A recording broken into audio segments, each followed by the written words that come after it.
Hey guys, it's Johnny Reeds here.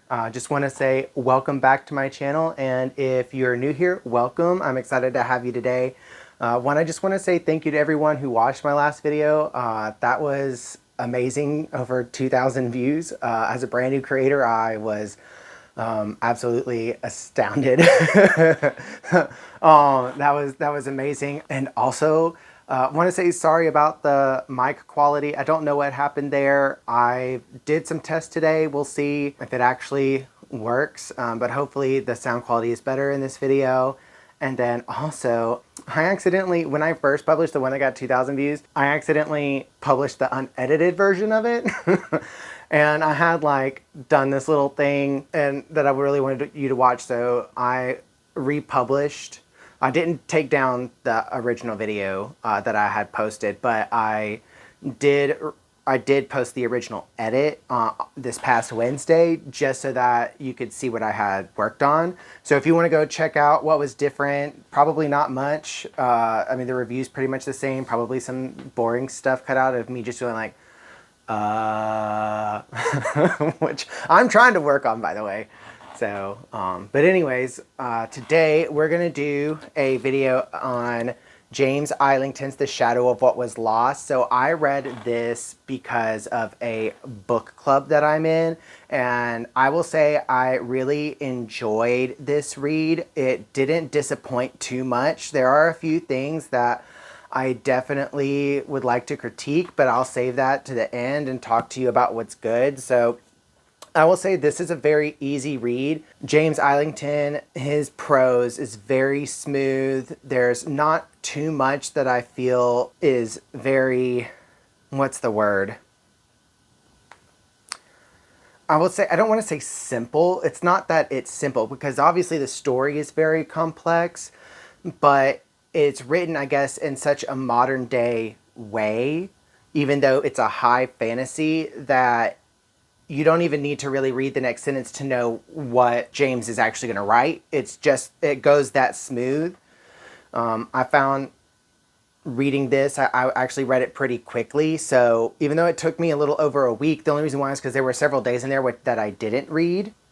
And the last 2 days that I probably read about 11 hours and read 350 pages, which was about 32 pages an hour, which for me, like, that's great. So, but all that to say, for someone who's wanting to get into high fantasy but is a little intimidated by the complexity of it, I definitely recommend this book for those who are just now getting into it. And also for somebody who is a high fantasy reader and just needs something that's a little bit easier, this book is an easy read, which means that you can get through the story pretty fast, but that doesn't take away from the book itself. I don't want anyone to think that I'm saying, oh, it's easy, it's simple. It's not simple. The story is very complex. It's just that the writing is very smooth compared to, like, I don't know, Stephen King. He's a very difficult read. There are times where he has extremely long run-on sentences that have tons and tons of tangents in them, and then you're like, okay, where's the main point that we were talking about at the beginning of the sentence? James doesn't do that. James is very to the point about what he's trying to convey to you. So I do like that. And I definitely like that for, some friends who I might be like, hey, like, get into some epic fantasy. This is a book for you to start out in. So I will say that I really did like the story. I liked some of the themes that were in here, between, you have a character who grows exponentially in this short amount of time, which somewhat seems a little bit implausible, because it doesn't seem like there really was too much of, like, a motivation. It just kind of seemed like, oh, once he got trained and he finally somehow got confidence in himself, which is good. It just doesn't seem like you really understand where that confidence comes from. I think it's probably because when he is training, he's learning things a lot faster than what a lot of people are. So he kind of gets a little bit of this arrogance. I really don't want to say arrogance, because the character isn't arrogance, and this is our main character, Davian, and I don't think he's arrogant at all, but the confidence comes on too quickly because he's too good at something. Usually you end up with an arrogant mindset with that, but this is not the case with this character. He's still pretty humble. He still cares about his friends and saving the world. There are a few things that I did not like towards the end that I'll get into later with the book and the character, but I do like to see having this character who really couldn't do anything, finding his power, growing it really quickly, and kind of mastering it while learning it on the field instead of, in the classroom, like where he kind of just learns the basics and then he's thrown out, into the wild and is pretty much just got it. And there were a couple of twists in here that I liked, between one of the characters actually being a high prince. That, obviously didn't see that coming, just because in this world you have the gifted and augurs who have magical powers through using essence and con. And basically they ruled the world for thousands of years. But the augurs became greedy. The common folk, the regular people, overthrew the augurs, and basically created something called the tenets that binds the gifted so that they can't use their powers against regular people, even if it was to defend themselves. And so you have the Duke, who rules over the administration, and you have the king. The Duke finds out that his son is actually gifted, and so sends him away and his name is or Torin, depending on if you're someone who's at the school with him or someone who's in the court with him. So he goes and hides him so that he can learn to use his ability, and then come back to then change the tenets so that the tenets can allow at least the gifted and the augurs to use essence to defend themselves. And the reason why they need them to defend themselves is because back 2,000 years ago, there was a war against someone who was really evil called Alkin David. I think that's how it's pronounced. It's spelled really weird. So I am sorry if I mispronounced the character's name, but he's like this really evil dude. And in order to keep him back, the augurs built this barrier, and it's weakening. Basically, our characters, even though there's not necessarily a prophecy, are being selected or are part of the plan for this giant battle, the end time, basically. So basically, all of these evil monsters and everything, if you can see the map, are up here on this part of the continent, and there's the boundary. And so then you have several countries on the continent below, and they rose up against the augurs and the gifted, and now the gifted are trapped from being able to use their powers, and now they actually need the gifted to be able to fight in order to defeat these creatures that are coming through, which these creatures, an army that are coming through because the humans cannot defeat them. They don't have the power to, because these people have found a way to increase their strength and speed and become kind of superhuman without being gifted. And so they need them. And yeah, so so basically this book is about our journey from the school to learning for one of our main characters to learn how to be an augur. And then they all come together at the end to face this battle in order to defeat.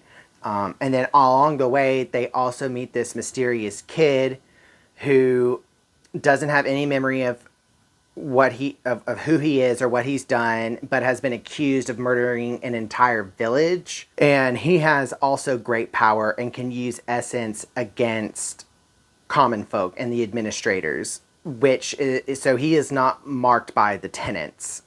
He can use the tenet. He can use his essence and con without the tenets affecting him. And he plays a very big role in the book. And there's a huge twist ending at the end. And I won't spoil that, but I kind of saw it coming, which sometimes it's okay to see things coming, but I do like there being an air of mystery, but I saw this one coming. Now the other mysteries is kind of where do Davian, Were, and Asha play. So hopefully in the next two books we'll kind of see really what their roles are, because one of the things about this book is that there's time jumping, so you do have experiences between these characters where they're seeing someone else in the future or experiencing the past. And when they experience the past, they're actually experiencing someone that their future self meets. I don't know how within the next two books he's going to explain everything that happened in here that dealt with the future selves meeting other characters. So that's going to be really interesting. With that being said, I mean, the story is pretty epic, high fantasy. It's intense. It at first the plot is pretty slow, which I like, especially when you're going to build characters. Like, you really want to get to know them, build up their personalities, kind of get them from where they were to where they need to be. Like, get them to where the characters need to be in order to actually complete the goal of the book, which is to defend Endara and all the other countries that are below the boundary, and to also try to unite them. Oh, there's also some characters that are called shadows. So it basically, if the gifted have to go through a test after completing their schooling, and if they don't pass the test, they lose the ability to use essence, and it causes their eyes to go black, and then black veins grow like from their eyes, and they're called shadows because they're shadows of their former selves, I guess, because they can't use essence, which towards the end of the book, you're like, oh, well, is that necessarily true? Who knows? We'll find out, I guess. Also, like, there's a very big monologue and discussion between Caden and a side character named Nahim, who used to be a priest, about faith, and Caden is questioning faith and the belief in the creator El, and the monologue that Nahim gives Caden about what faith is. I just really thought that was really well laid out. I don't know what James Islington's faith is, if he even has a faith, but I thought that was explained really well, and kind of gives a new perspective that I think probably people don't necessarily have. And so I did really like that conversation between the two of them. And religion slash, like, showing faith to the creator El is a big part of this series. So there is a godlike figure and a devil-like figure in the book series. So we'll see kind of what happens. I don't know if this is supposed to be like a apocalyptic world-ending type story or not. So we'll see what happens. I know most people have already read this, but yeah. And so I guess, like, some criticism that I have about the book. So while I loved how slow it was in the beginning, which I know a lot of people don't, but it makes it feel cozy to me. It makes it feel like I'm really bonding with the characters and the setting, because I'm really getting the details of it. However, about the last third of the book, it starts to get really choppy. There are a lot of instances where there's a conversation or a task that needs to be done, and it's completed, and that then reveals another task that needs to be done. But getting there is going to be some trouble. Well, the book also shows multiple POVs, so you go through some other POVs, and then you get back to the character that has to go and is going to run into trouble with some guards or a group of people in order to get there. And basically, James just skips over that. They magically are through and where they need to be, and then you get just kind of a summary of what happened. I don't like that. I think maybe because I just came off of Brandon Sanderson's The Way of Kings, because it would have shown that conflict and the conflict resolution that the character had to go through, and we're missing that. I think we're missing more character development because of these conflicts that are skipped over. They're magically there, and you're just like, how do they get through that? And even the summary, it does explain it, but some of it just doesn't seem implausible. Like every time they get through that just doesn't. I don't know. There should have been more conflict here. I know that would have made the book longer, but I think that would have helped build the characters more, in my opinion. And I think like this also happened in John Gwynn's Valor, and that's why I think that's why it's my least favorite book, is because every single chapter had a cliffhanger. Then the next time you get to that same POV, that it's already been resolved. Like, I wanted to see the resolution. I wanted to see the conflict. And maybe that's just me. I don't know. I really wanted to see the conflict. I think that they just made it really choppy towards the end. I don't think that it flowed well. The story was still intense. The story was, like, it was getting really climactic. It was a good ending. I enjoyed it. To lead you on to the next book, but I did not like that. Yeah, I just did not like the choppiness towards the end. I felt like James was trying to get to the point, trying to get to the ending. Maybe his publishers were, telling him, hey, like, you need to, like, wrap it up.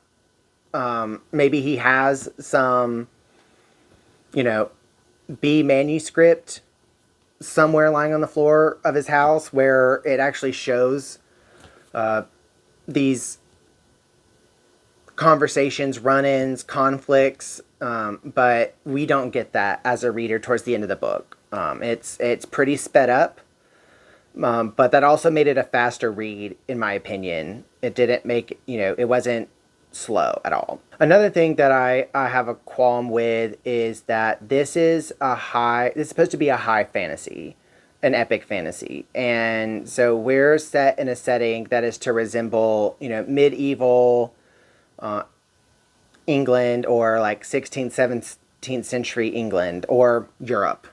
We won't just say England, we'll say Europe as a whole. So with that, the way that everyone spoke to each other was very modern, using a lot of colloquial language. And normally back then, especially when you had educated / higher status characters, they talked in a formal way with one another. Excuse me. And that just was not the thing. So, you have one character, Caden, who is this pretty much homeless orphan that, as far as we know, doesn't have an education, speaks very common, and then interacts with the princess, and she also speaks very commonly with him. And that seems like something that really wouldn't happen in that situation. Either he could talk, because he doesn't necessarily know, like I said, he doesn't have any memory, so he doesn't necessarily know the status and how the society works to kind of speak in a formal way. But her speaking in a standard dialect, or just an informal way of speaking versus formal, I just don't see her having done that. I don't think that that's, in my opinion, real. And maybe that shouldn't bother me, but it did bother me a little bit, just because it's like, I just didn't feel, I think every time that there was a conversation with very common language, it took me out of the setting, because you've built up this setting where those who are speaking, are either going to speak very formal with high education, or they're going to speak very informally. And there wasn't any distinction between the two, and they just all spoke the same. It doesn't seem very real to me. But that's just a choice that James made, and that's kind of one of the reasons why That it disappointed me just a little bit. It just took me out of the setting. But that's one of the reasons why I would say this is an easy book for brand new fantasy readers to read in order to get into high or epic fantasy, because of how easy it is to read and how it flows, and I guess just how just like the narrative is written in a way that we would just kind of tell a story to one another. Very informal writing, and at least that's my opinion. And I've spoken with some people in the book club that I'm a part of, and I think they kind of see that as well. But that doesn't make the book bad by any means. The book is good. It's definitely something that you should read. It's definitely something I would recommend, especially, like I said, for those who are starting out in fantasy. They want to read, a book like an epic fantasy, and this would be something that they could get through quickly and feel like they've achieved a goal.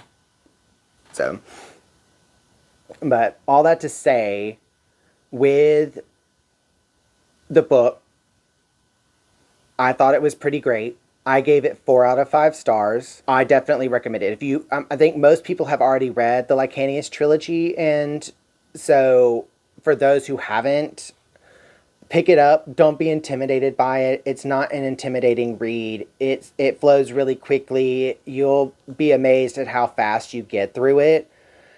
And like I said, the first maybe 200 pages are slow, but that's just because James is taking his time to build up his world and characters, and then it really starts to move. Anyways, so that is my review of The Shadow of What Was Lost. So if you want to go read it, go pick it up. Definitely recommend. 4 out of 5 stars. And before we go, guys, I just want to say again, thank you for watching my video and for subscribing to my channel. And if you haven't subscribed to my channel, don't forget to subscribe and hit that like button. I also have posted my bookish socials down in the video description. So go follow me on there for more bookish content. And I'll see you guys next week. This is Johnny Reads, over and out.